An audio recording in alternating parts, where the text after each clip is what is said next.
Ghostbusters. Hello, listeners. I am RJ Zareen, And I am RJ Mahin. welcoming you all to your favorite radio show, Ghostbusters, only on E4M Radio. Today we have three special guests, a group of friends who are very fond of hunting ghosts, and they will be sharing their most unusual experiences with us. So let's welcome them to the show. Hello, this is Samuel Islam. Hi, this is Dia. Hello, I'm Likhon. So, Samuel, we got to know that you are the one who started all this ghost hunting and inspired your friend as well. Is it true? Yes, it is true. Were you passionate about this from childhood, or was it all on a sudden? Actually, it's both. Cause when I was a child, I loved to hear stories about ghosts, and my mom used to tell me those stories every night while feeding me.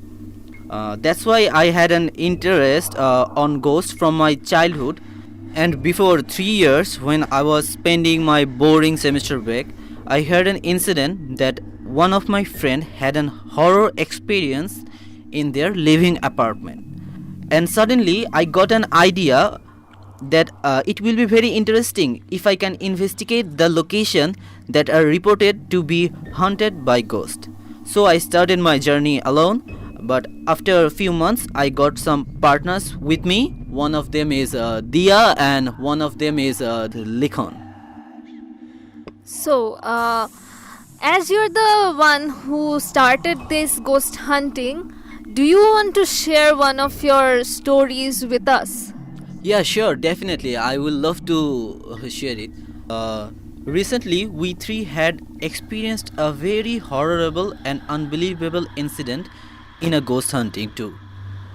We heard that there is a house in Bonosri which is haunted, and no one can live in that building except an individual watchman. So we went to see that house, but the watchman didn't let us to enter into the building. But we didn't lose our hope. Suddenly, I saw another friend passing by and I asked for his help.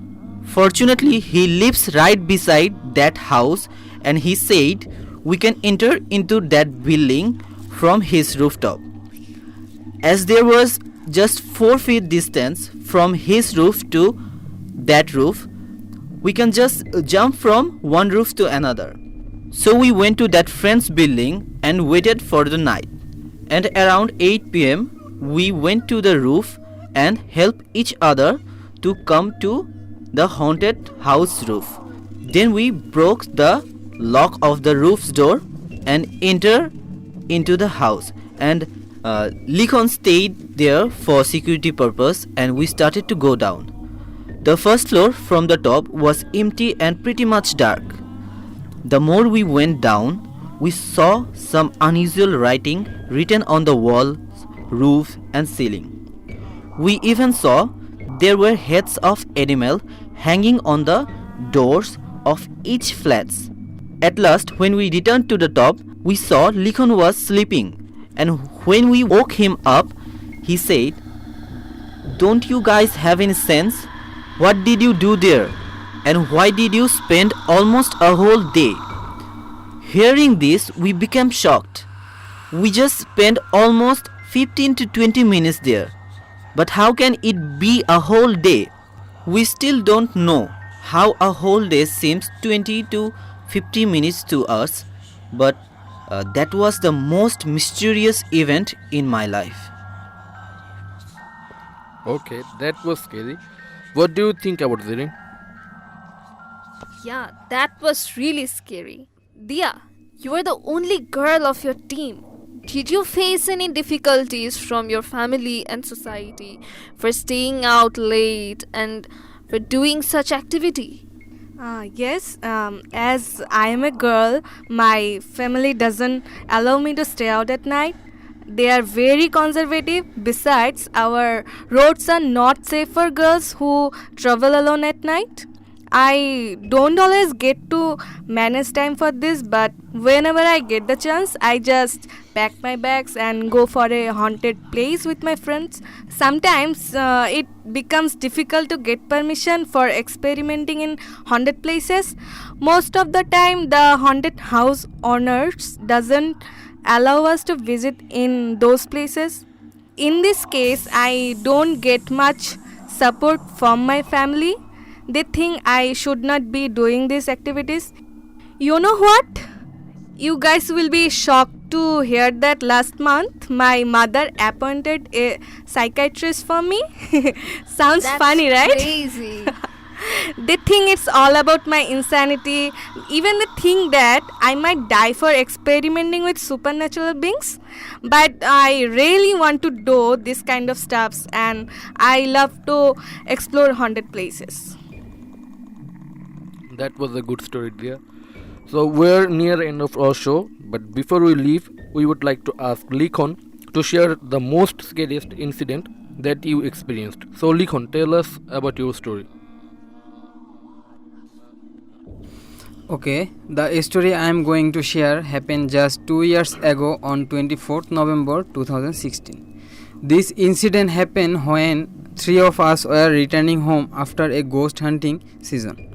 We are disappointed because we didn't get to see anything unusual that night. The time was like 2 am and three of us were walking through a vast cornfield. Suddenly I noticed that Samuel was standing and watching something. When I called him, he didn't respond at all and started to walk toward the direction he was looking at. We became curious about what he was doing. When we tried to stop him, he pushed us away and continued to walk. We felt like he gained some extra energy. At that stage, we became afraid, but we did not lose hope. We were trying to stop him again and again. We could not decide what else to do. After a while, Samuel lost his sense and we carried him to his home. When he woke up, he said he saw something which was attracting him toward it. He had no control of his body and he was just going towards that direction. Next morning, we took him to an imam of our mosque. That imam said he was possessed by a jinn and it tried to harm him. That was the most scariest night of my life and I will never forget that incident. Okay, that was scary. What do you think about Zirin? Yeah, that was really scary. Let's ask our audience what did they think about the story. To send us your feedback, you need to go to the message option of your cell phone, write what you felt and send it to 111. That was all for today. I am RJ Zareen. And I am RJ Mahin. We'll be back with your favorite show Ghostbusters in your favorite radio station, E4M Radio. Children, stay healthy and always be with us.